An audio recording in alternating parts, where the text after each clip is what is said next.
Hello everyone. I'm glad to see you on my channel. The story I'm going to tell you today is pure. It is true that all the bad things that happen in life happen for a reason. It is said that we can appreciate the good things, the things when they happen to us. I hope you enjoy this story. I wish you a pleasant viewing experience. Having gotten off work early, Joe hurried home. The warm spring evening was especially romantic and beautiful, but the man did not pay attention to it because he had a task set by his wife. Stopping by the store on the way, he bought the most expensive sausage, a large cake, and a couple of bottles of white wine, because today is not an easy holiday, but the farewell of his eldest son to the army.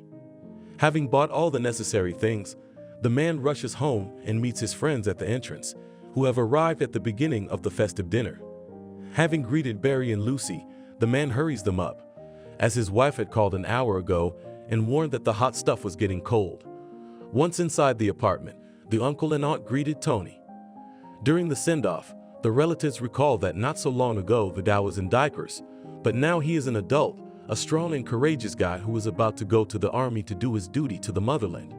All these stories are tiresome to the guy because he listened to them at Christmas and on his birthday, but he had to tolerate them for decency and respect for his loved ones. The only one who allows you to distract from the conversations of the older generation is a younger brother, Harvey, who shares Tony's attitude to such feasts. Unlike his older brother, Harvey is not distinguished by outstanding physical data, so their fights are exclusively staged. Presenting themselves as famous wrestlers, the guys fight as if a championship title were at stake, and Harvey repeatedly wins, not realizing that his brother is just giving in to him. At the same time, Harvey can boast of good marks because he is a very educated boy and spends all his efforts to become a famous and wealthy man. Of course, now he is studying only in the 9th grade, but none of the relatives do not doubt that the guy will succeed and he will be able to reach unprecedented heights. Tony, on the other hand, is a very simple young man who at school time did not grab the stars from the sky. Having finished school, he tried to enter college, but failing the entrance exams, went to the car service. Here, the guy was able to reveal himself to the fullest extent, as he could identify the problem by the sound of the engine and with closed eyes to replace the pump or oil pump. Now he received a summons, and having no deferment, did not run and hide, considering the service in the army a sacred duty. After sitting up until almost midnight, the brothers realized that he participated in the send-off, only formally. Without distracting parents, Tony and Harvey went to bed, and relatives continued to communicate, remember the past, and rejoice that there are real men and defenders in the family. At dawn, the mother and father helped their son to pack the things necessary for the moment while he would be going through the course of a young fighter. Harvey did not see his brother off and said goodbye to him at home, as he was in a hurry to an important test paper in algebra. Casey and Joe, on the other hand, had taken the day off in advance to see their son off in a dignified way, and had time to hug him goodbye before he boarded the bus to the military unit. As soon as Tony boarded the bus and waved to his parents, his mother could not hold back her tears. She understood and accepted her son's choice, but she was afraid for him, because he had always been under the wing of his parents, and now he was all grown up and independent. Embracing his wife, the father was also sad, but held back tears, because a man must keep a dignified face. At the same time, inside him was a real fire, because in his time Joe served on the border and knows how difficult and sometimes dangerous military service can be. Despite this, he was proud that his son would pass the school of life and survival, come home stronger, and gain the inner core necessary for adulthood. Seeing the bus turn the corner, the mother wanted to break out of her husband's embrace and rush after her son, but she realized that it was of no use. After calming down a bit, the couple returns home, because they should not forget that they also have a younger son. If Tony is already an adult and an independent man, Harvey needs constant supervision and protection from his parents. A couple of hours later, the schoolboy returns from classes, and Casey, as a decent mother, immediately calls him to the table for lunch. Having washed his hands, the teenager hurries to the table and tells that he again received an excellent grade. "Mom, I got an A on my test today." Harvey decided to brag. "Good girl, Dad and I had no doubts about you." Casey praised her son. "Do you remember what you promised if I passed all the exams at the end of the 9th grade with an A?" "Remind me, because I've forgotten a little," replied the mother, although she knew what Harvey was talking about. As you said, you will take me to the sea for excellent exams. Oh, you mean that? But my father and I will think about it. But don't forget, the exams are still over a month away, and you need to be well prepared. Don't worry, Ma, I'm ready as never before, and believe me, I won't let you down. Resolutely answered Harvey. Well done, I believe in you. But now eat quickly and run to do your homework. I've already done everything, so I can play on the computer. When did you get here? You just got home from school. Casey asked, obviously thinking that her son was deceiving her. I learned everything at recess, and there weren't many assignments for tomorrow. And if I check? Threateningly asked the mother, hoping that she could expose Harvey's deception. Come on, I'll show and tell you everything. Without a second's hesitation, replied the son, deciding once again to be sure of her son's honesty and sincerity. Casey rinsed her hands, wiped them with a towel, and went to Harvey's room. After checking the diary and comparing the list of assignments with what was written in the notebooks, the mother was sure that her son was not deceiving her. Overjoyed by this, she hugs and kisses her son, allowing him to play on the computer. Although this is where the deception was hidden, because the boy did not like computer games very much, and most of his free time was spent watching educational videos and studying computer science materials for high school.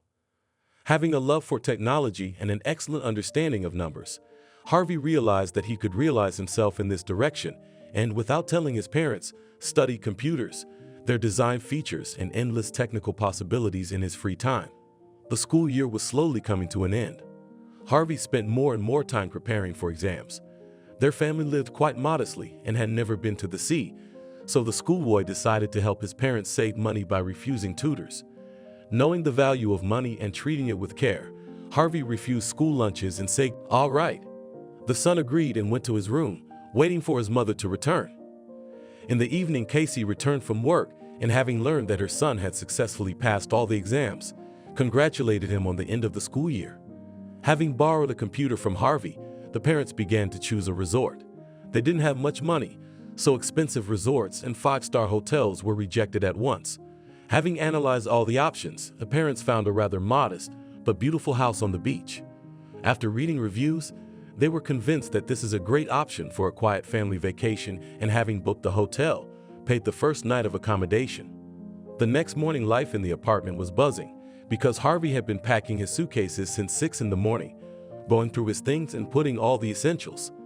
His father and mother had gone to work, and thanks to the fact that they were respected not only by their colleagues, but also by their superiors, they had received a long-awaited vacation.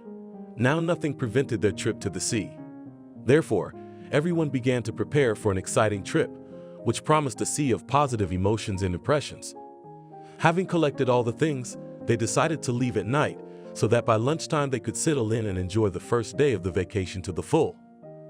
After throwing the suitcases in the trunk, his father got behind the wheel, and Harvey asked his mother to switch seats so that he could sit next to his father, as if he were the navigator watching the road. A few hours into the drive, they decided to stop for a snack at a gas station, a refill, and coffee. Continuing toward the sea, the family listened to the radio and looked forward to arriving at the hotel. All was well, and with each passing minute the distance to the cherished Golden Beach inexorably decreased. So it was until Joe saw the car driving towards him, began to make strange maneuvers. The man tried to reduce his speed, but suddenly the car drove into the oncoming lane. Trying to avoid a collision, he swerved off the road, but after hitting the curb, he lost control. The family's car began to skid, and finally leaving the highway, it crashed into a tree. Waking up in the hospital, Harvey opens his eyes and feels a hellish pain piercing his entire back. The light of the surgical lamp blinds him, and the surrounding people in medical clothes frighten the guy. A few moments pass, and he loses consciousness again. Waking up in a hospital room, Harvey opens his eyes and sees his mother crying in front of him. Realizing that she is worried about him, the schoolboy tried to comfort his mother. Mom, why are you crying? Everything is fine," said the teenager, again feeling the strong pain in his back. "No, son, it's not good," squeezed out the mother through her tears. "But don't worry, I'll get better." Harvey continued to encourage his mother. "I'm sure you will, my good man," answered Casey, not stopping crying. "Where's Daddy? Why isn't he here?" Harvey asked, puzzled, looking around the room. "Son, Daddy's gone." The The woman whispered and began to sob even harder. Realizing that his father did not survive the accident and did everything to keep his loved ones alive, the guy let a stingy male tear. He realized that it is impossible to cry because now he is the only man who should support and comfort his mother. Tony is far away and for sure he is aware of what happened, but it does not change anything as he will not be released from the service. Trying to support his mother, Harvey decides to hug her, but at some point he realizes he can't get up. Experiencing another pain in his back, he collapsed onto a soft pillow and watched helplessly as his mother cried. At some point the doctor entered the room, who decided to check the boy's condition after the operation. "Hello, Harvey, my name is Gar, and I am your doctor." The man introduced himself. "Good afternoon," modestly replied Harvey, trying to tolerate the hellish pain. "From the look on your face, your back is still hurting, isn't it?" "No, it's fine." The teenager tried to lie through gritted teeth. "Don't worry, back pain after the kind of trauma and surgery you've been through is normal. How soon will it go away?" "The pain will go away in a couple weeks, but there's less happy news." "Speak," whispered Harvey, realizing that the injury is quite serious. "The fact is that because of the fracture of some vertebrae, your body functions have been disturbed. Unfortunately, I have to say that you will have to get used to a wheelchair." "So I'm a cripple now?" Doomedly asked Harvey, but realized that he had done it in vain as his mother cried even harder. "No, we don't say that. You've temporarily lost the ability to walk, but the back injury is not critical, and with the right surgery, you'll be back to normal." "So why are you doing the surgery?" "Well, you see, the thing is, there are only a few specialists in this country who can do it. Fortunately, I can perform the operation, but it is quite difficult and, no less importantly, expensive." "And how much does it cost to be able to walk?" Doomed asked Harvey, realizing that the family has no extra money. "From $50,000, but you need to understand that you will still need post-operative recovery, which is also not cheap." Shocked by this order of numbers, the schoolboy realized that he was doomed to spend the rest of his life in a wheelchair. The family had never had that kind of money, and with the loss of his father, the last chances had finally disappeared.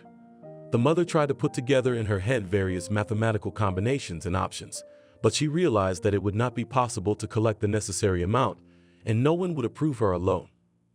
In addition, their car was wrecked and could not be restored. Joe's insurance had lapsed, which means there would be no compensation. As for the bank, the creditors are not interested in the family's grief because they must continue to pay the debt for the car. Otherwise, the financial institution will be able to sue and take away the apartment. A couple of weeks later, Harvey is discharged from the hospital and he returns home.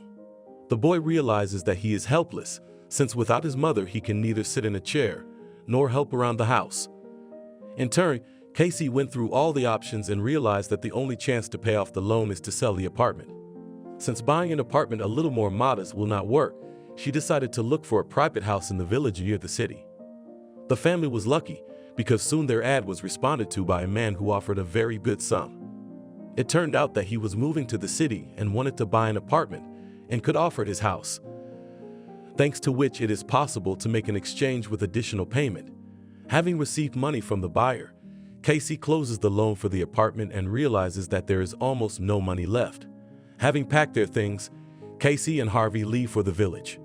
As it turned out, the village turned out to be not so dormant as they imagined. The village was surrounded by beautiful nature and wide fields, behind which there was a large river. The locals spent 24 hours a day there, selling caught fish several times cheaper than in the city. After seeing the prices, my mother was happy, realizing that a minimum wage would be enough for the existence of two people. Every day to go to the city, to his native school, the boy could not, as it was quite difficult and expensive. That is why the mother took the documents and transferred her son to the village school. She tries to be close to him. The woman got a job as a cleaner. This allowed her to bring her son to school, not be late for work, and keep a constant eye on him. Harvey was a little angry and offended by this, because despite the trauma, he wanted to feel grown up and independent. At the same time, the schoolboy could not cross his mother, as he understood how hard it was for her.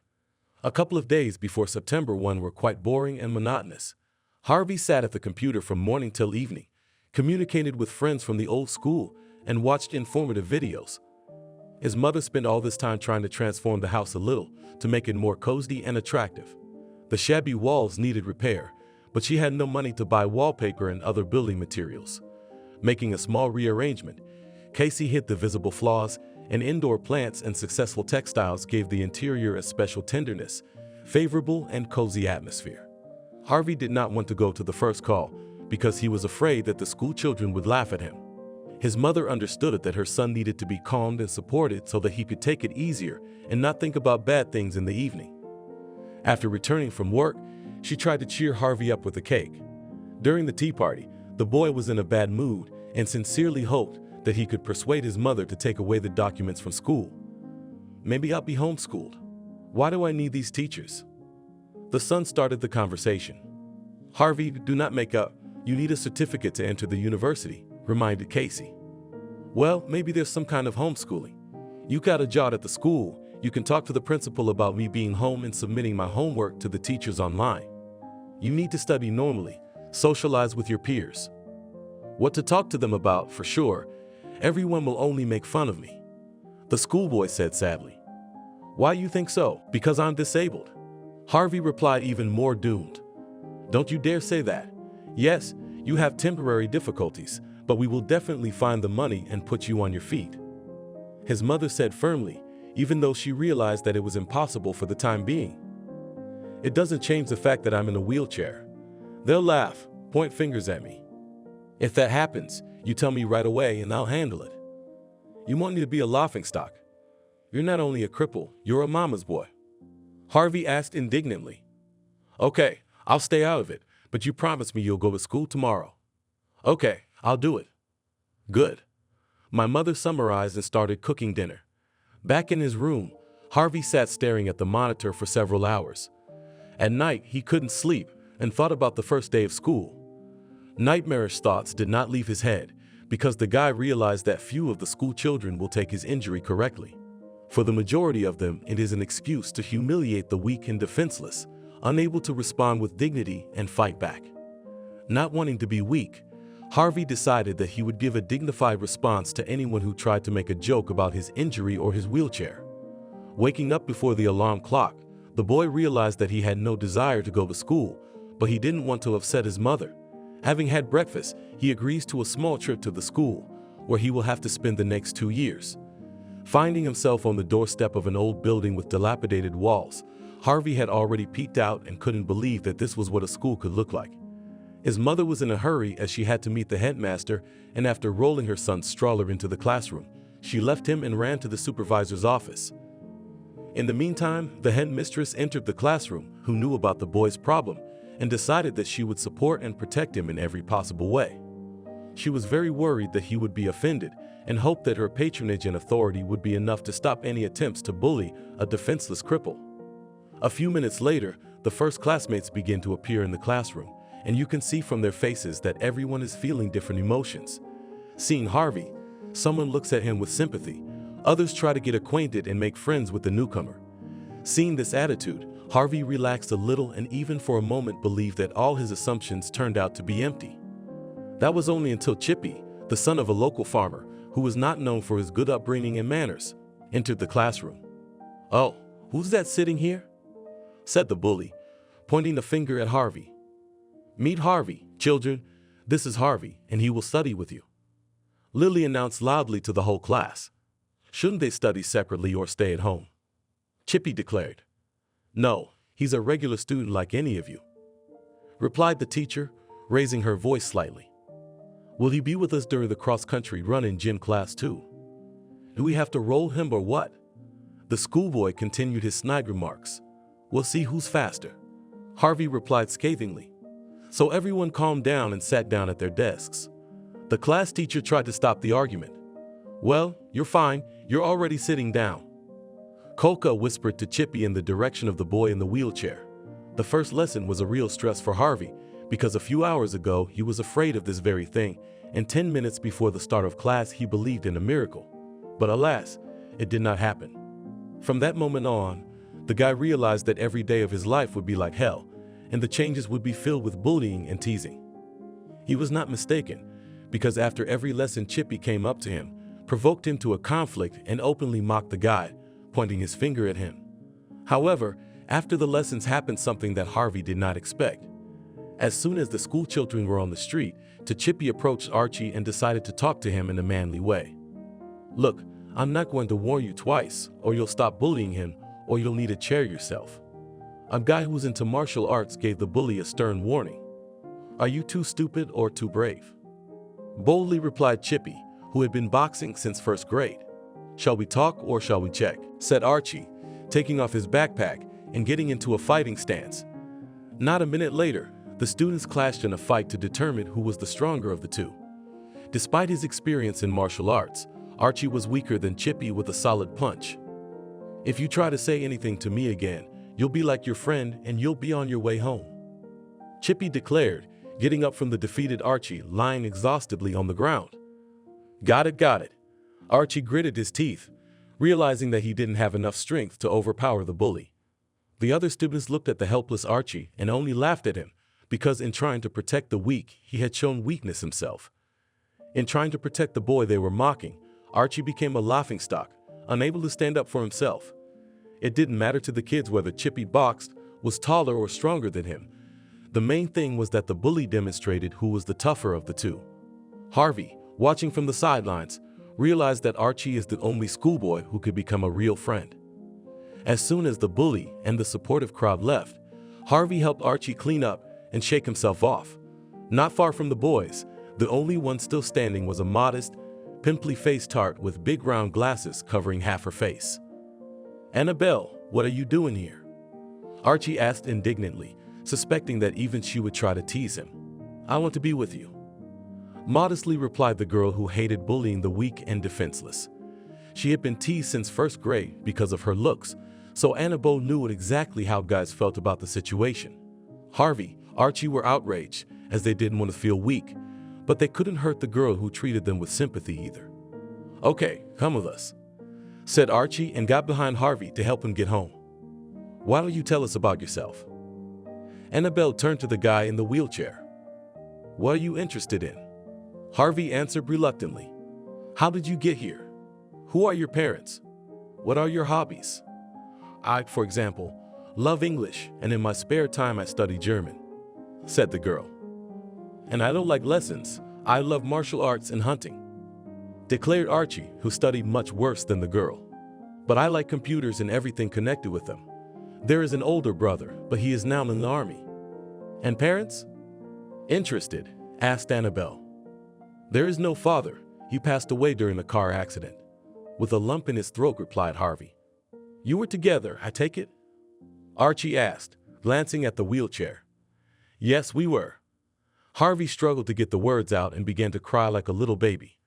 Realizing that it was too painful a subject, Archie and Annabelle did not question the boy further, but tried to change the subject and cheer him up by telling him funny stories about their lives.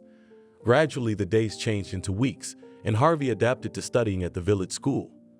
Here, the level of teaching was a little lower, so he got A's without much difficulty and was happy with his brilliant knowledge. Annabelle and Archie became real friends to him, but Chippy continued his taunts and teasing. Over time, they became less offensive because Harvey accepted the fact that Harvey is confined to a wheelchair and began to take the jokes of the bully more easily. Chippy realized this and himself lost interest in jokes because no one supported him, and teachers constantly made remarks for which he had to receive from his father. By the end of the 10th grade, Harvey finally stopped reacting to the bully, and it would seem that life got better, but during one of the lessons he became ill. Worried about the condition of the schoolboy, the class teacher ran out into the corridor and, seeing Casey, called her to her. Running into the classroom, the cleaner began kissing and hugging Harvey, taking him away from the lesson. It turned out that the boy had stomach problems and needed to eat. After comparing everything and following his classmate, Chippy realized that the cleaning lady was his mother. From that day on, the bully's taunts took on a new color because every day Harvey studied hard and convinced himself that after studying, he could become a famous and wealthy man. Realizing that Harvey was not only crippled, but also from a poor family, the farmer's son began to tease him more often than before.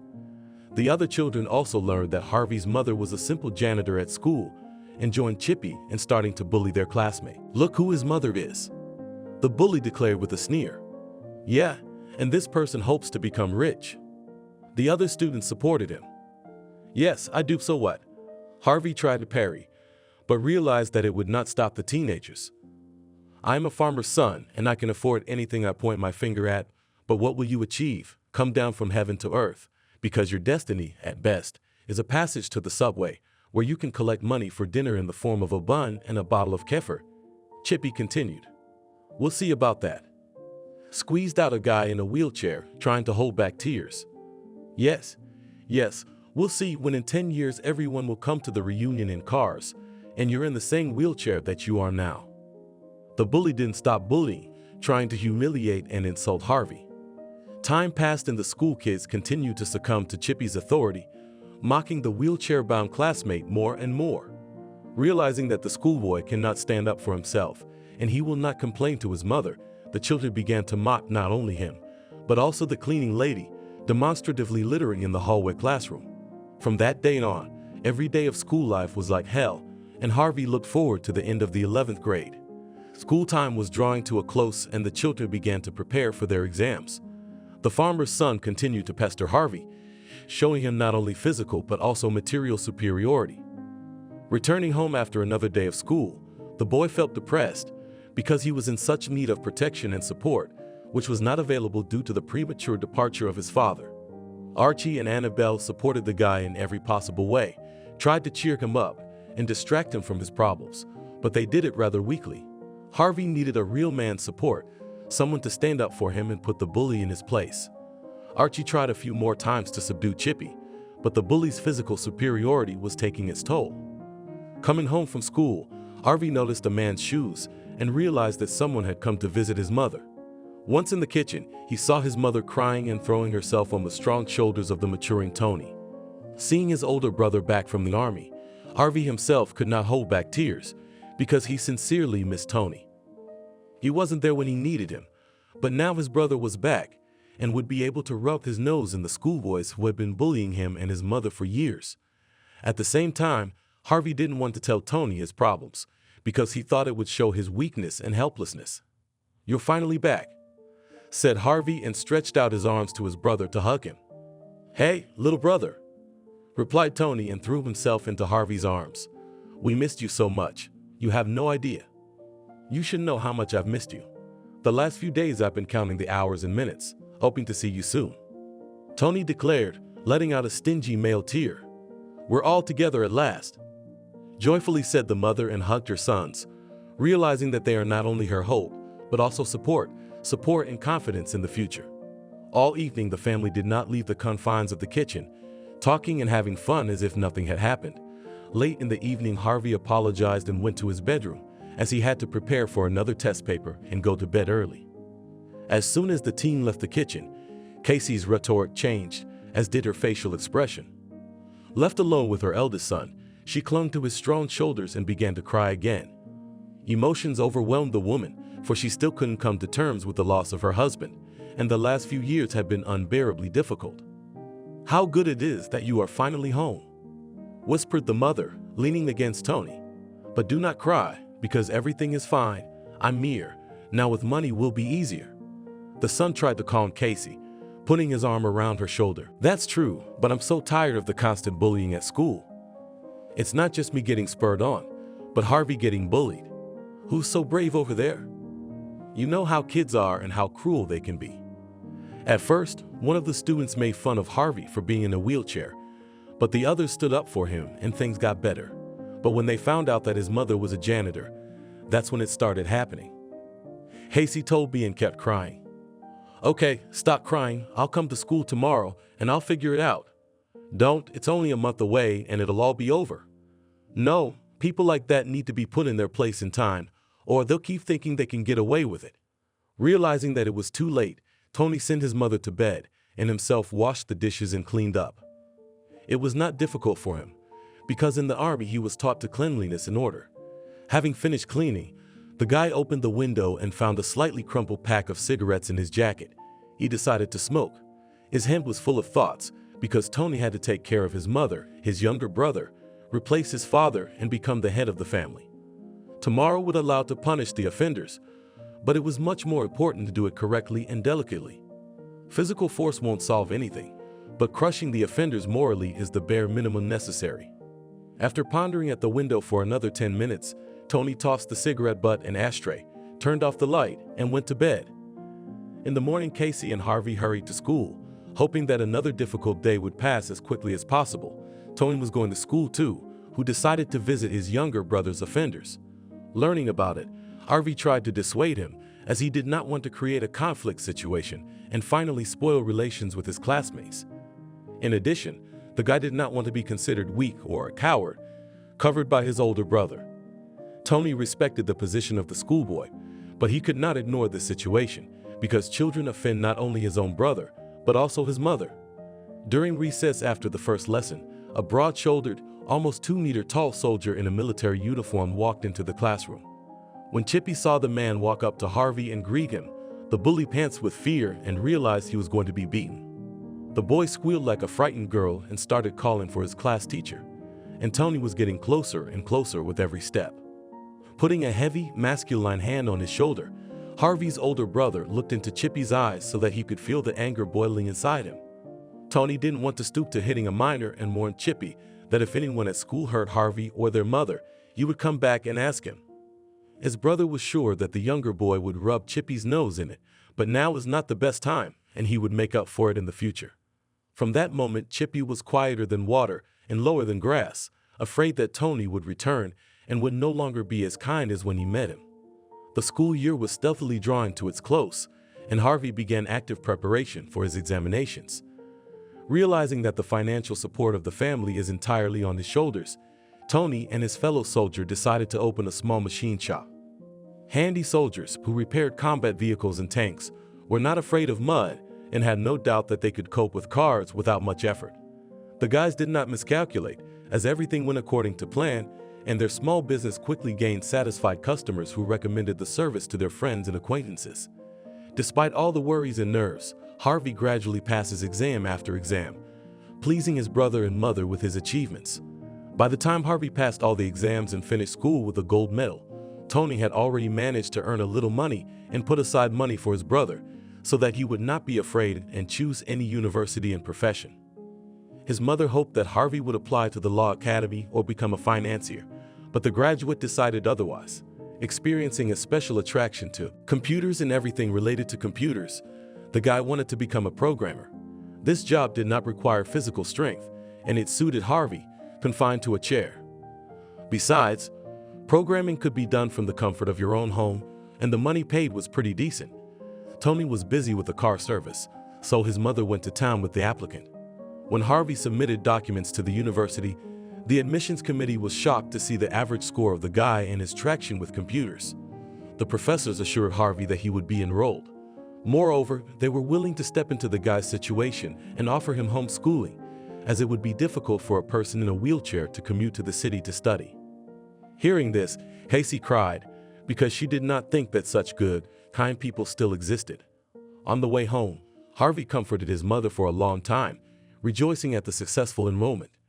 Back in the village, they told Tony about everything, and he decided to organize a real family party, buying a big cake when they returned home. "Hello, my family," said the boy when he got home.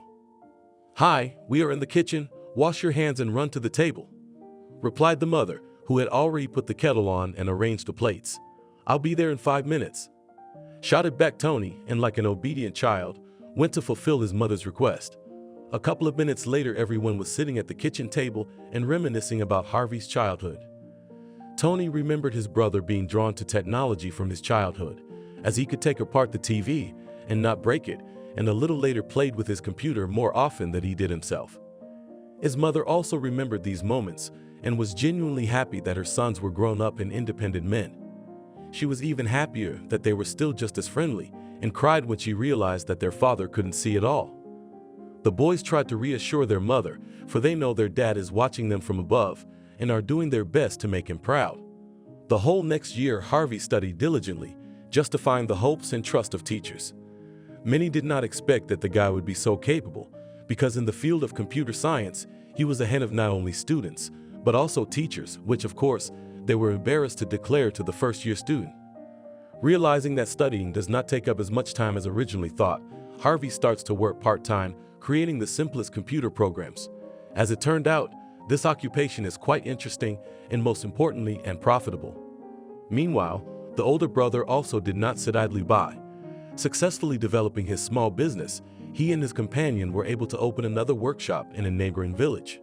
A couple of months later, the former soldiers reached for a small loan and opened a car wash on the outskirts of the city, paid for itself in the shortest possible time. Tony's business was going well, and soon he stopped turning cars with a wrench and became a full-fledged director of the car service and car wash. Soon he managed to raise enough money to pay for Harvey's surgery. As soon as the boy finished his freshman year, Tony told him about it. If the student could jump, he would have smashed his head through the ceiling from the joy and pride he felt for his older brother. Without thinking long, Harvey goes to the hospital with steep hand, and after a couple of days of preparation, gets on the operating table to the same doctor who rehabilitated him after the car accident. The light of the surgical lamp and the sound of metal instruments no longer frightened the guy confined to a wheelchair, because he sincerely believed in the specialists and waited for the moment when he could make the first step. The day after the operation, Harvey wakes up in the hospital room and sees the surgeon in front of him. "Hi, how are you feeling?" Harry asked. "Hi, I feel fine. Tell me, how was the operation?" Harvey asked interestedly. "And you look at it yourself?" replied the doctor, and pulling back the edge of the blanket, pointed at the student's toe. "Wow, I can move them and feel them," shouted Harvey, who started twitching his toes in all directions. "Congratulations on your successful surgery. But remember that you cannot rush. Everything must be done carefully and gradually. If you force things, you'll be back in the chair. Do you want that?" "No, I don't want to go back in the chair. I promise I'll be very careful." "All right, you rest then. My mother and brother will be here a little later, and I have rounds," said Harry, and left Harvey alone. A couple hours later, Tony and his mother showed up in the boy's room. Seeing her son, Casey immediately jumped on him with a hug, as she was very worried about Harvey and prayed that everything would be all right. Throwing the blanket aside, the student began to move his fingers and pointed to his family, causing them to be genuinely excited. "Oh my God, you can walk again!" joyfully shrieked the mother. "Yes, that went well. Thank you, brother. I'll never forget it. I'm eternally indebted to you," said Harvey, looking at Tony. "Don't make it up. I did what I had to do." The older brother replied modestly, feeling embarrassed. "So what do they tell you when you will be able to walk?" Mom asked interestedly. "But Mom, it's not all that fast. I need rehabilitation, physical classes, exercises. But don't worry, I'll be fine," Harvey said firmly. A couple weeks later, Harry discharged his patient, as he was not only healthy, but could already move around with crutches. Back at home, the boy spent several hours a day doing physical exercises to pump up his lower back and strengthen the muscles that had weakened over the years. He did it progressively and stopped any exercise with the first pain in the back, clearly adhering to the doctor's instructions, realizing that there is no money for a second operation and he does not plan to return to the wheelchair. Harvey did everything to get in good shape, but at the same time not overdoing it. The next academic year at the university started in the same way as the first year. Harvey was allowed to continue studying remotely, as he was the best student not only in the group or course, but in the entire history of the university. Teachers could not understand how the guy's brain was organized, because it seemed that he had a binary system and programming languages in his head, not subsiding even when he slept. Indeed, with each passing day his mastery of the computer improved. Harvey created increasingly complex and interesting programs, helped teachers put them into use, and facilitated the learning process by making it more computerized and creative. After experiencing Harvey's scholarly work in action, faculty members recommended that he be put on the list for an internship in England. Aware of his back problems, the dean decided to take his time and put the idea on hold until the student was fully recovered. A year later, Harvey came to the university on his own 2 feet, and the teachers once again rang the bells for the guy to go abroad and demonstrate the highest level of knowledge of students of their university. Realizing that this is not only a chance for the guy, but also the prestige of the institution, the dean and rector did everything to make Harvey go to England. At the end of the 3rd year, they informed that they had reached an agreement in principle, and if Harvey did not mind, he could slowly pack his bags. From September 1, he is expected in London. The internship is designed for 1 year, but if he shows himself worthy, he will be able to finish his studies there and get 2 diplomas of higher education at once. Realizing that such a chance cannot be missed, Harvey agrees to the trip and tells his mother and older brother about it. Casey and Tony could not believe that all this is real, because a few years ago their family experienced great grief and struggled to make ends meet. And now one of the family would be able to study in London. Hurrying to leave work early, the older brother and mother decided to organize a festive banquet to spend Harvey with dignity. The guy wanted to invite school friends, but Annabelle studied in another city and Archie he could not get through. Despite this, Harvey did not become upset because next to him were the most dear, close and important people for him. "Hey brother, drop everything and run to us," shouted Tony to the student who returned for the university. "Hi dear, did you get your papers, passport, everything ready?" asked the mother, worried about the future trip of her son. "Mom, don't worry, everything is fine. I check all the documents 10 times and put them in a special folder, so as not to lose them," Harvey reassured the mother. "So, enough about business. We have a send-off. I know firsthand what it is, so forget everything and celebrate," Tony said. "Yes, let's drink to a successful internship," supported his older brother Harvey. After drinking tea and cake, the family talked for a few more hours, remembered the past path of the student, and sincerely hoped that he would be able to achieve a lot in the near future. On the one hand, his mother and older brother were sad, but at the same time sincerely hoped that Harvey would show himself at his best and would be able to stay in London until he received his diploma. The send-off could go on until morning, but Harvey had a plane at 12 o'clock, so they decided to go to bed early so that they could do everything in advance rather than rush at the last moment. The next morning, on the way to the airport, the student himself realized that he had a tough test ahead of him that would define his entire life. If it is possible to get caught up in London, it is a real chance not only to get an excellent education, but also to rub the nose of all those who have ever offended him.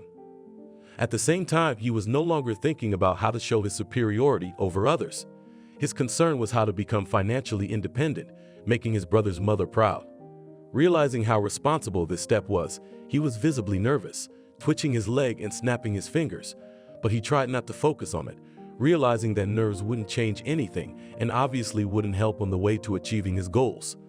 Having flown to the capital of England, the guy settled into the campus. Even yesterday, he could not imagine that students could live in such conditions, and already now he was part of a huge mansion in which only a few students lived. Quickly settling into the new environment, he demonstrated outstanding programming skills that captivated the British teachers. The guy's skill and his speed with the keyboard were a delight, and his creative thinking made them give him a standing ovation. Realizing that such behavior would cause shock among the students, the teachers held back, but among themselves prophesied Harvey a brilliant future. Realizing that such a valuable cadre cannot lose, the university offered the student to study in London, receiving an education in Europe. Having finished the 4th course with honors, Harvey wanted to return to his homeland for a few months to see his mother and older brother, but he was made an offer he was foolish to refuse. Knowing the student's skills and realizing that he was ready for something more, the rector arranged for Harvey to intern at a small software company. Realizing that this was the first official job in his life, Harvey couldn't sleep and appeared in the office looking like a sleepy fly. No one in the company was embarrassed by this because programmers live on coffee and are always sleep deprived. Having got acquainted with the company director Harry Richardson, Harvey received his first serious and responsible assignment in a group with other specialists. He had to create a virus capable of affecting a computer in a minute so that it could be restored only by the person who created it. The project was expected to take at least a month to complete, but Harvey and his team delivered the finished worm in less than 3 weeks. Surprised by the young student's skills, the director offered him a job in the department working on improving and optimizing database systems, as well as participating in the development of an antivirus that protects the client on the network. Having received the task, Harvey did not let the boss down and a few months later provided a unique product that gave a modest firm a second life. The guy's development not only allowed to sell it profitably, but also attracted investors from a number of European countries, ready for serious financial investments. Realizing that all this was achieved only thanks to a modest programmer, Harry offered him the position of head of the department for the development of security systems on the internet. From that moment on, Harvey's life went like butter because he was entrusted with the most complex and responsible projects, and his subordinates were people who had given more than 1 decade to this craft. Realizing the importance, the guy worked day and night, but knew that it was all justified because after 6 months he was able to rent an apartment in the center of London. And having realized a couple of more profitable projects, he was able to buy his first car. The first time he sat behind the wheel, he felt fear, remembering the terrible accident that happened to him as a teenager.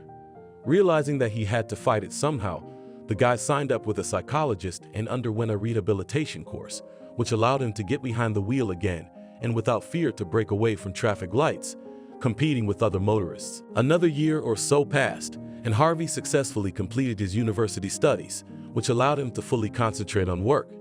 During this time, he got used to the good life, could afford a small trip to Ireland and Scotland to appreciate the culture and architecture of these countries. After a hard day's work, Harvey would have dinner at a restaurant he had fallen in love with when he moved to England. It had great coffee and the best pancakes, which were reminiscent of his mother's culinary creations. In one such evening, Harvey was relaxing after another successful from this project, as suddenly noticed a charming girl closely watching him. She was in the company of several grown men in business suits, heatedly discussing some burning topic. Harvey didn't pay much attention to it, as he wasn't looking for a relationship or an easy affair. But every time he ran into the prying gaze of the lush-breasted brunette. When the man began to gather to leave the cafe, the girl approached Harvey and without saying anything, left her card. At first, the guy did not even want to look at her, as he took the beauty for an easily accessible girl who decided to do a favor for a young Englishman she liked. Interest overcame Harvey and he glanced at the business card, surprised to see the text in English. He was even more surprised when he read that the girl's name was Annabelle. Is it really a beauty, my classmate, who frightened everyone with her acne and huge round glasses? Harvey asked himself a mute question and began to compare their appearance. A simple analysis confirmed the assumption, and the guy realized that the girl had changed a lot since high school. For a moment he felt ashamed, because he did not recognize her and defiantly turned away, as if he did not want to know the old friend who protected him in school. Grabbing his phone, Harvey immediately decided to call the girl back and apologize for his ridiculous behavior. "Hey, it's Harvey." The guy started the conversation. "Hot Harvey, I guessed it was you. Did you really recognize it?" With a chuckle in her voice asked Annabelle. "But rather remembered you by name and was shocked that I didn't recognize you." "Ha, that's not surprising. It's been so long since I was in high school." "It has. How would you like to meet tomorrow night at the same cafe?" Harvey suggested, hoping the girl wouldn't say no. "Yes, it is possible. I will be free somewhere after 20:00. You will agree?" "That's fine. I'll be waiting." "All right then. See you later." Annabelle answered and hung up, as if she was in a hurry. The whole next day Harvey was on pins and needles and couldn't concentrate on work. The guy did not understand what was going on with him and why he was so worried. After all, it was just a school friend and an ordinary meeting in a cafe. However, these arguments did not work. The fingers of his hands were constantly shaking, not hitting the right keys on the keyboard. Realizing that he was of little use, Harvey left the office early and tried to calm down by taking a contrast shower. Noticing that the time of the meeting was approaching, he started going through his suits like a girl dreaming of making an impression on a first date. After trying on a few suits, he caught himself thinking he was being silly and decided to keep it simple by wearing jeans and a light sweater. Arriving at the cafe 10 minutes early, Harvey considered ordering a bottle of semi-sweet, but decided it would look dirty. A few minutes later, Annabelle appeared in the cafe. High heels, tight black dress, and a chic hairdo.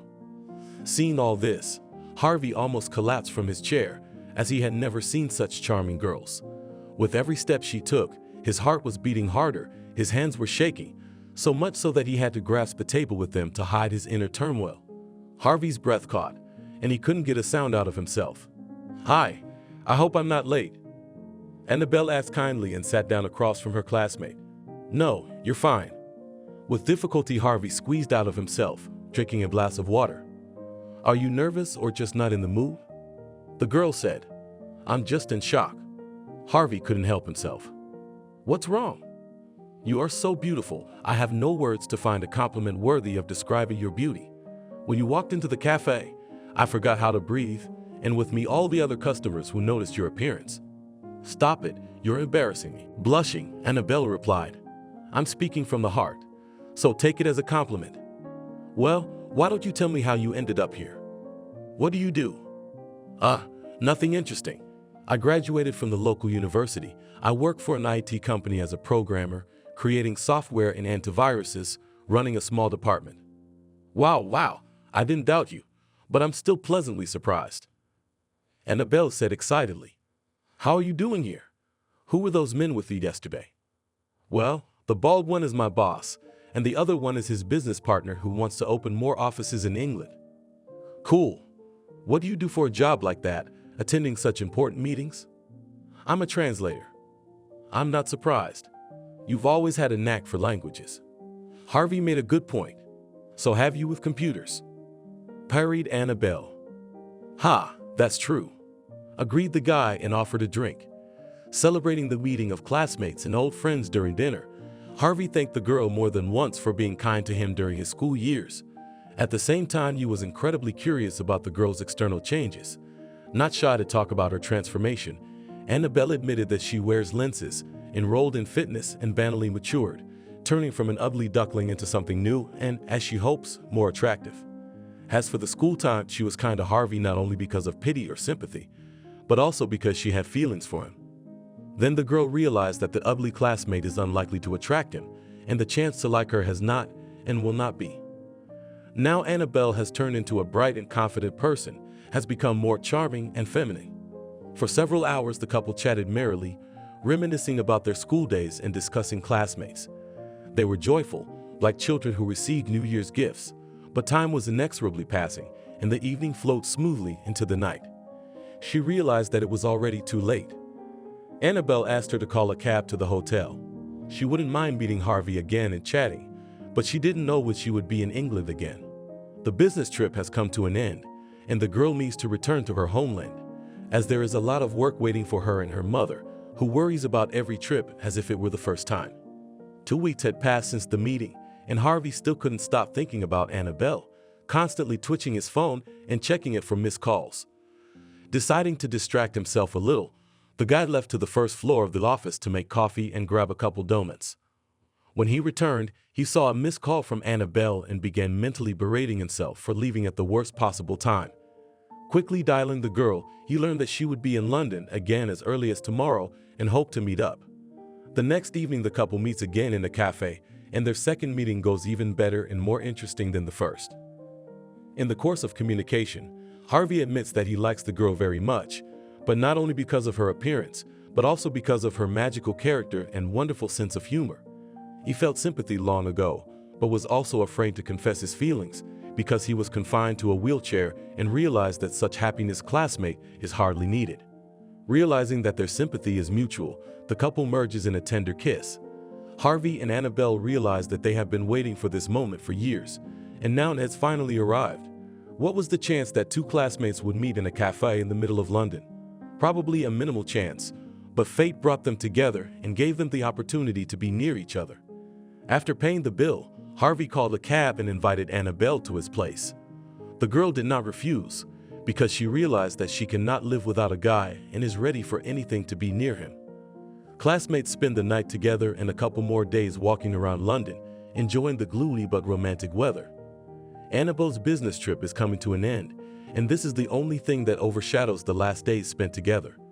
The couple is well aware that long-distance relationships are difficult and sometimes unbearable. Moreover, now Annabelle had the opportunity to come to England several times in a row, and in the future she may be sent to other countries, because of which the meeting can be postponed for a month or even for 6 months. Saying goodbye to the girl at the airport, Harvey promises to think of something and solve this issue, although in fact he realizes that it is almost impossible.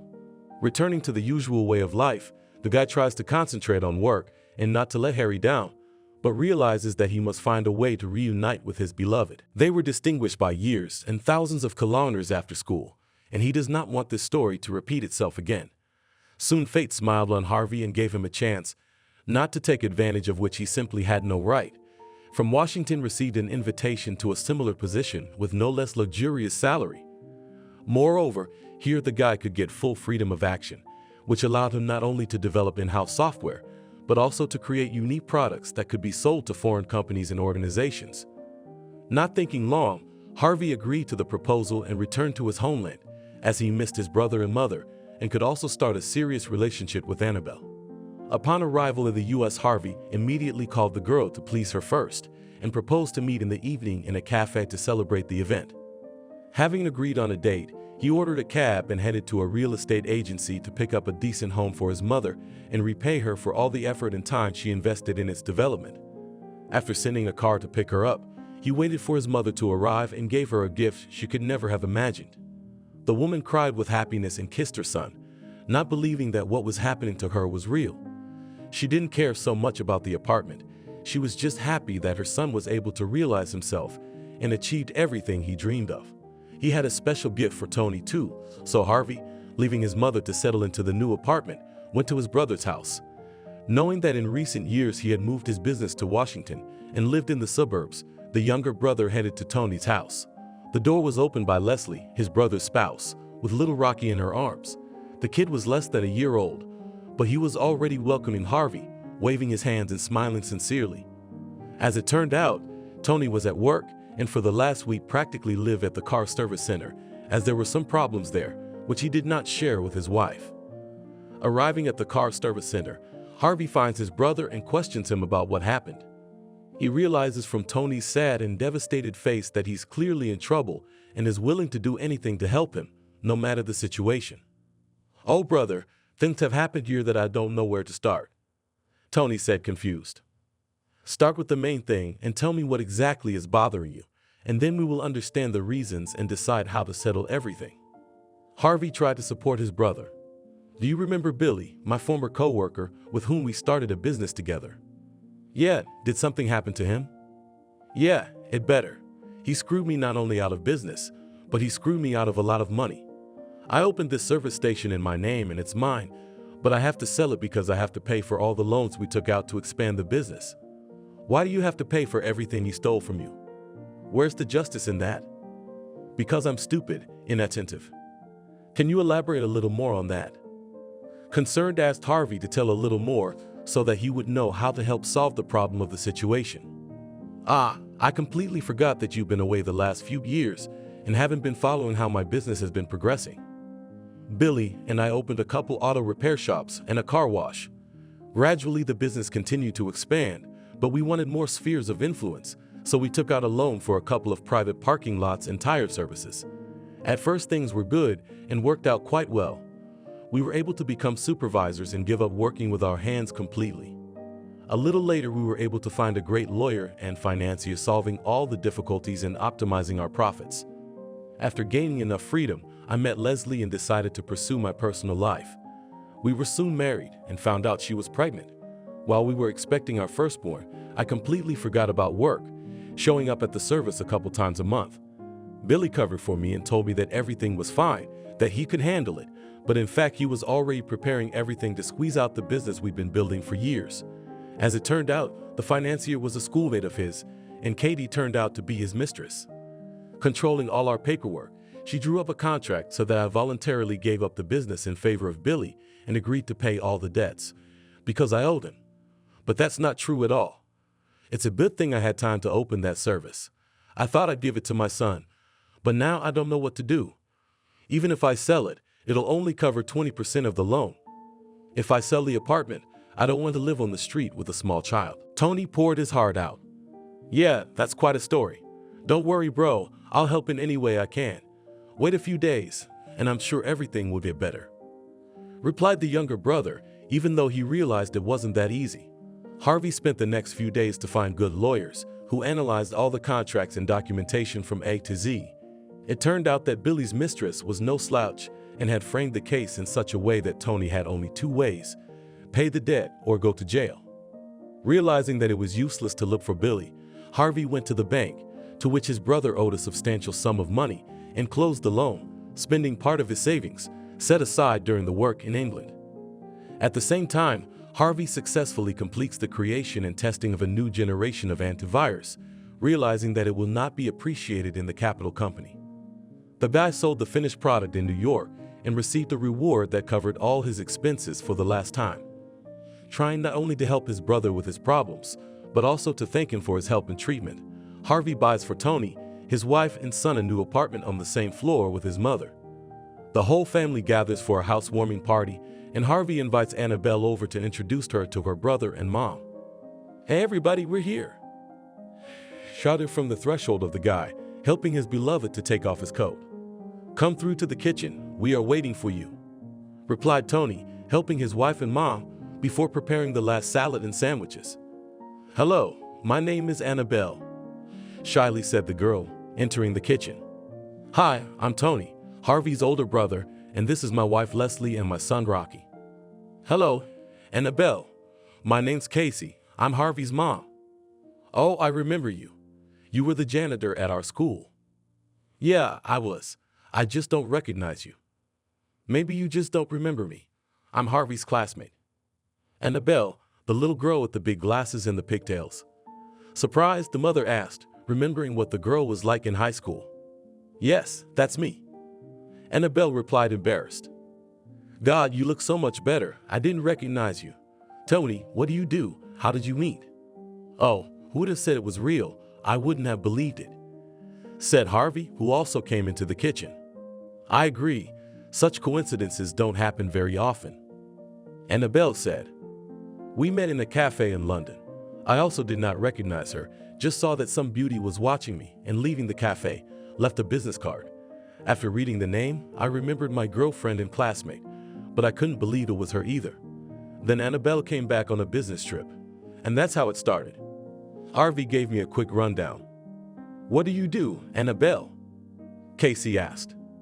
"I work as a personal translator for a businessman who is well known both in our country and abroad. Let's not even ask what his name is," said Tony, trying to shield himself and others from unnecessary information. "There is no secret, but it doesn't matter much either," agreed Annabelle, trying to turn the dialogue in a more neutral direction.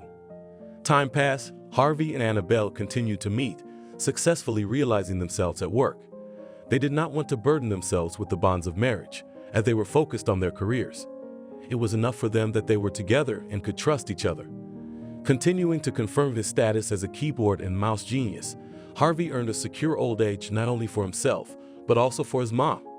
Realizing that his brother couldn't sit idle either, Harvey bought his brother a workshop and a car wash to try to realize himself anew. This time he will have his own business without helpers and companions, which will allow him not to depend on other people and not to worry about their honesty. Arriving at Tony's home, the younger brother decided to tell about the pleasant surprise he had prepared.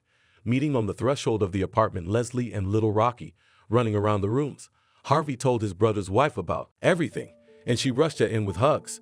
Soon came home from Tony, who was not in the mood because he tried to get a job, but received another rejection and did not want to disappoint his wife. "Hi dear, come in the living room, you have a guest waiting for you," from the threshold told the spouse Leslie. "Hi, are you on business or what?" asked his younger brother Tony, seeing him in the living room in front of the TV. "Hi, you can say so. I have good news for you." "What is it?" asked the older brother. "You still want to try to grow your car service business?" "You gotta be kidding me. You know Billy betrayed me. I'd like to open a new shop, but I don't have the money." "You don't need it, but you already have the service," Harvey said, watching his brother's reaction intently. "What do you mean? From where?" Tony asked with incomprehension. "I bought it for you once. You took care of me and did everything you could to get me back on my feet, both literally and figuratively. Now it's my turn to help you, and I want you to go into business, but no more partners and no more dubious or imposed underlings." "Are you joking or are you serious?" I decided to clarify the older brother, because on Harvey's face, it was unclear whether you could believe his words. "I'm absolutely serious. Here are the keys to the service. You can start work tomorrow." The younger brother pleased Tony and handed him the keys to a modern complex of service and car wash in the center of the city. "Pinch me, I think I'm dreaming," pronounced Tony, not believing it was all real. Harvey took it too literally and honored his brother's request so that he wouldn't doubt his sincerity. "Are you going to show off?" Harvey asked with a smile. Finally convinced that he was the owner of the car service, Tony threw himself into his brother's arms. He was embarrassed, but at the same time he felt proud of Harvey because he had become a real man and was respected for his actions. "Thank you, of course I will. I'll do anything for you. Call me any time of the day or night. I'll always be there for you." Tony replied gratefully. Not 2 weeks after this conversation, Harvey really needed the help of his older brother and his car service. Annabelle was coming home from work, and without noticing the obstruction, she crashed into another car. Fortunately, no one was hurt, but the appearance of her car left a lot to be desired. Having taken the keys, Tony personally drove the car to the car service and entrusted it to the best specialists who can return Lexus Annabelle to its original appearance. So the former school children and did not notice how 10 years have passed since their graduation. Soon Annabelle and Harvey received an invitation to the reunion. At first, the guy did not really want to go to the party, since there will be people from whom he has not the most pleasant impressions and memories. Annabelle understands that her lover is worried about this, but calms and supports him because he has achieved everything he wanted at school. Agreeing with the girl, Harvey decided to go to the reunion, but only together with her. A couple of days later, Annabelle informs her lover that he will have to go alone, and she will be a little late, as the chief asked to stay in town and attend a meeting with Western investors. Without an interpreter, the negotiations can last several hours, if not more. Therefore, Annabelle must help the director to solve all the problems promptly and answer the questions that arise. Harvey was very upset about this, as he had no desire to go to the village alone, but he did not dare to disappoint Annabelle. Realizing that her car is in the car service, Harvey leaves the girl the keys to his car and hurries home to change. Upon arrival, he thinks about what outfit to choose, but realizes that he doesn't want to stand out and draw attention to himself. Sneakers, jeans, and a shirt are the best image of an ordinary man who hardly anyone will look at. Arriving at the train station, Harvey buys a ticket for the nearest bus, and having bought a bottle of water, waits for the departure. Half an hour later, the bus arrives at the platform and picks up passengers. Taking a seat by the window, the boy succumbed to unpleasant school memories. It seemed to him that he had long forgotten about it and left it in the distant past. But now these experiences came over him. It was hard for Harvey to go to the party alone, for he realized that he might meet people who annoyed him greatly. On the way to the village, he looked out of the window and admired the beauty of nature, urging himself to keep away from the noise and fun without attracting much attention. If anyone did notice him or start teasing him, he would keep quiet so as not to clash and end the reunion with a muzzling. Not even an hour later, Harvey saw the outline of his hometown school in the distance. The bus going to the station passed by the school, and the boy asked the driver to stop. Jumping out of the bus, Harvey headed toward the building as he suddenly heard a familiar voice. "Wow, what kind of people? Even on their own 2 feet. Congratulations," Chippy said wryly. "Hello to you too," Harvey replied sadly, realizing that he would not be able to avoid the increased attention. "And where are your limousines, jeeps, and guards? Why are you on a bus?" The bully continued to attack, teasing Harvey about his financial situation. "Yes, I decided to come in a simple way. Why this pathos?" Harvey tried to make a joke, but it didn't work. "Oh, but in high school, there was a lot of pathos and promises. You said you'd be rich, but you couldn't even afford a cab to show up at the graduation party." "Well, that's how it turned out," Harvey agreed, trying to avoid a quarrel and clarification of relations. "Well, let's go to the school. Everyone is already gathered there." Accepting Chippy's invitation, Harvey followed him into the watchroom. For a moment, it even seemed to him that the bully has exhausted the stock of flat jokes and will leave him alone, but soon realized that he was very wrong, and this is just the beginning. As soon as the boys entered the assembly hall, where the reunion was taking place, Chippy unfriendly embraced Harvey, announcing his appearance to everyone. "Remember our cripple?" Chippy shouted loudly. "Oh, it's Harvey. You're not in a wheelchair," reacted the shocked alumni.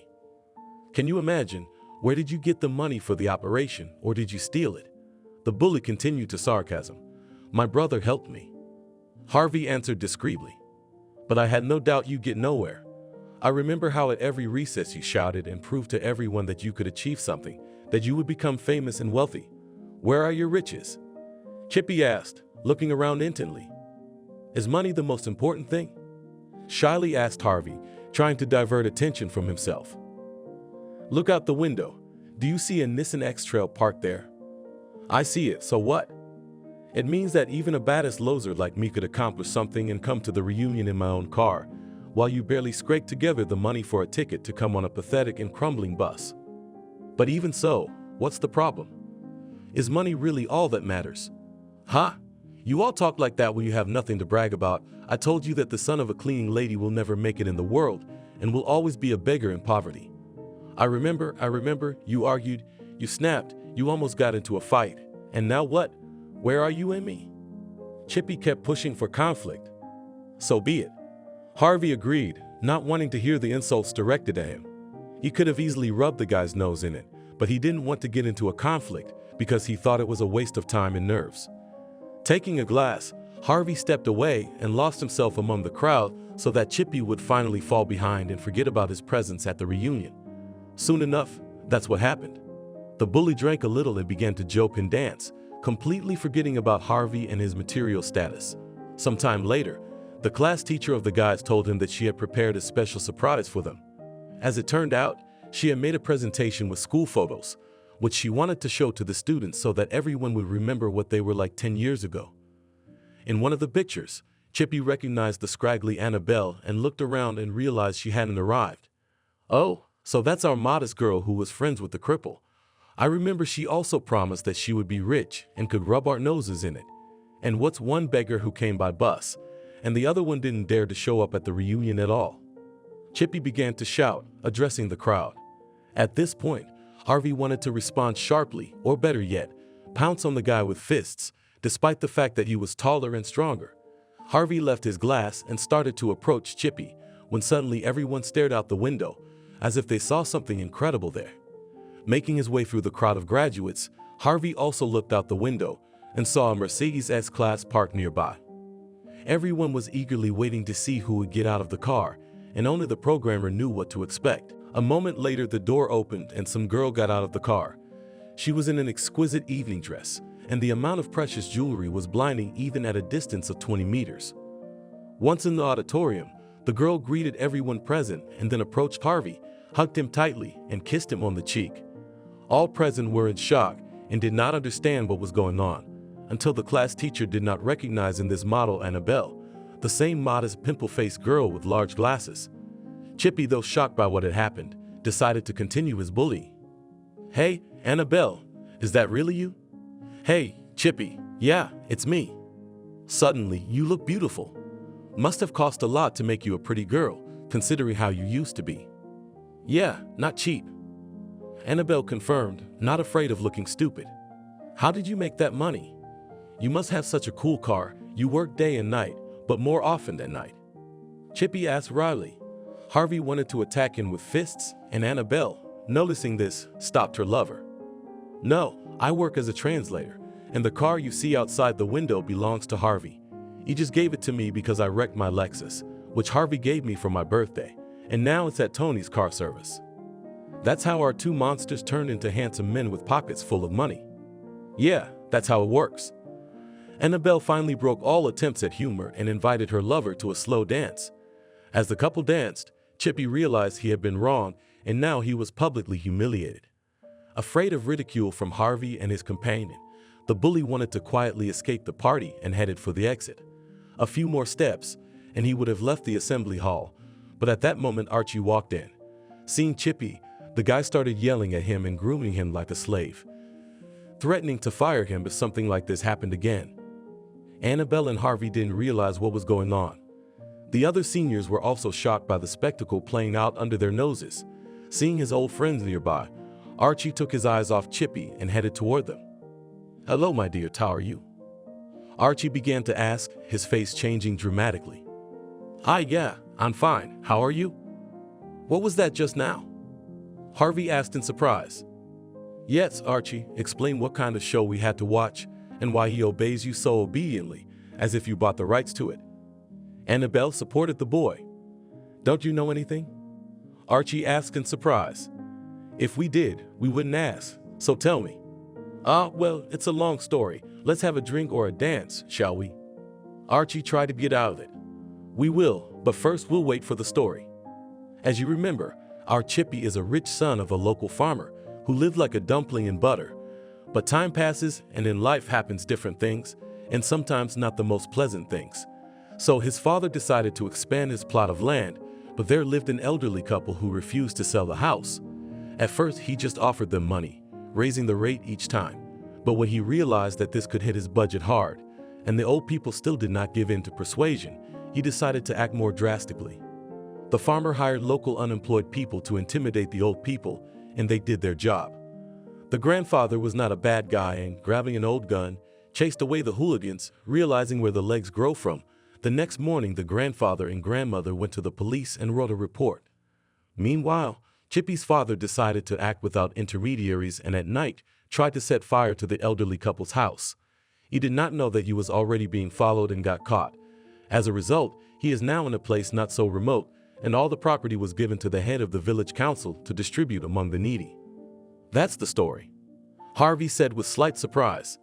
Wow, it's good that the police reacted so quickly and competently. Supported Annabelle. Well, why is he doing you a favor? Asked the graduate, not grasping the connection between the story and what he had seen a few minutes earlier. After the farmer went to jail, Chippy drank, got into trouble, and repeatedly got to the police, detained in the police station for a couple of days and sometimes for 15 days. At the same time, I graduated from agricultural college and thought it was better to start from the bottom.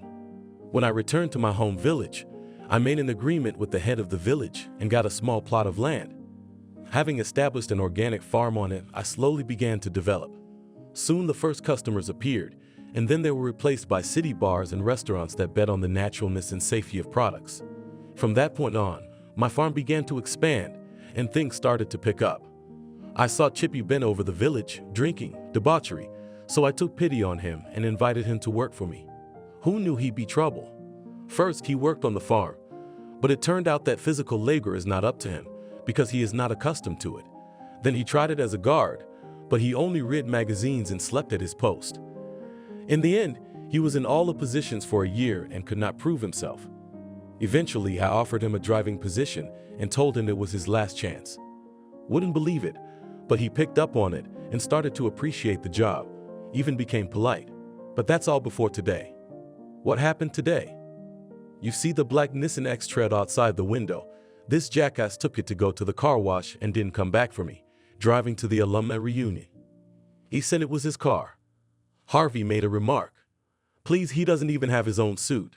I gave him this jacket and pants so he'd look as good as anyone else at homecoming.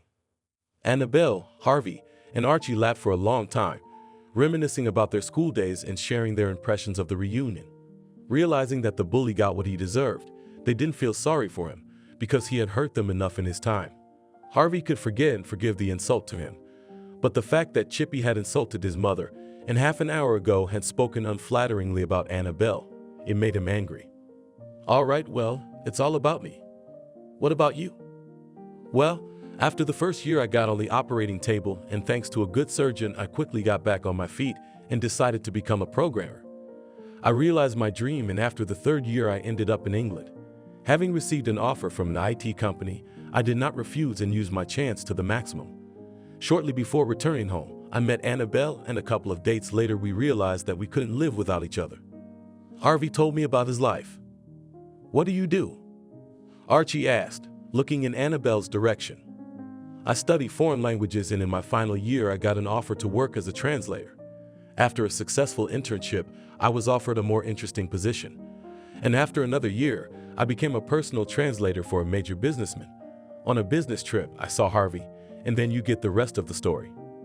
Guys, I'm so happy for you, Archie said happily, hugging Annabelle and Harvey. Come on, Annabelle replied, embarrassed. If you want to organize a wedding, order all the vegetables, fruits, and meat from me. I will organize everything in the best way, and I will make a good discount. It's a deal. Caught Harvey at a generous word. Oh well, what are you starting? We have not discussed it yet and have not planned. The girl became even more embarrassed. That's all very well, but where's Chippy? Shouted Archie throughout the assembly hall. Not 5 seconds later, the guy stood in front of his boss and looked guiltily at the floor, realizing that this was his last chance. Yes, the name was Archie. Chippy muttered in a quiet voice. You're fired. Champagne for everyone. Archie shouted even louder, realizing that he had lost all credibility. The school bully slowly left the party. There were stingy, masculine tears in his eyes, but he couldn't go on groveling and begging for mercy. Chippy realized that he had done enough foolishness and got what he deserved because he had wrongfully hurt other people and taken advantage of their kindness. Now everything has returned to him in full, and at 27, he has no home, no job, and no hope for a bright future. On the porch of the school, the bully took out a cigarette and smoked, as he didn't know where to go or what to do. "Why did you do that to him?" Annabelle asked sadly. "What are you doing? Do you feel sorry for him? Remember how he bullied you at school? Remember how much he made fun of Harvey because he was in a wheelchair and his mother worked as a janitor? I remember all of that very well, but I still think you have to stay human. Yes, he's not the best classmate and has done a lot of stupid things, but everyone makes mistakes sometime, and there are no perfect people. Maybe you can give him a chance to improve and start from scratch. Maybe he'll realize everything and won't behave like that anymore." Annabelle tried to convince Archie. He'll be sleeping under a fence in an hour because of a bottle of white wine. Note, this is in the best case, but in the worst case, tomorrow I'll get a call from the police and ask me to take him under my responsibility. I don't need it, and I've already had to waste so much stress because of him. Archie continued to resent him. And yet Annabelle was right. Yes, he's been bothering me and hurting me, and what's more, an hour ago I wanted to pounce on him and punch him in the face, but now I understand the reason for all the jokes. He's miserable, and after his father went to jail, Chippy's broken. You can make fun of him or insult him, but he's weak and it's not nice to do that. You need to help him and support the guy. Perhaps you will save his life. Harvey supported the girl. Are you really that worried about that bully? He drove you crazy. Surprised Archie. Yes, and we'd like you to take him back. Annabelle and Harvey replied synchronously. Okay, but only out of respect for you and our friendship. Archie agreed. Half an hour later, the couple remembered that they had a long day tomorrow and needed a good night's sleep. They said goodbye to Archie, reminded him to talk to Chippy, and left the assembly hall. On the way out of the school, Harvey notices a bully sitting quietly in the corner. He sends his sweetheart to his car and calls Chippy over himself to give him some valuable advice. Do not judge people by their appearance or their work, because at any moment everything can change. Remember that what matters most is a pure heart and a bright mind. We've given you a chance, and Archie will take you back. But remember, you won't get another chance. Appreciate the opportunity and fight. That's the only way you'll ever get anywhere. Thank you for watching this video to the end. Subscribe to the channel. Like it, write comments if you like the story, and see you on the channel.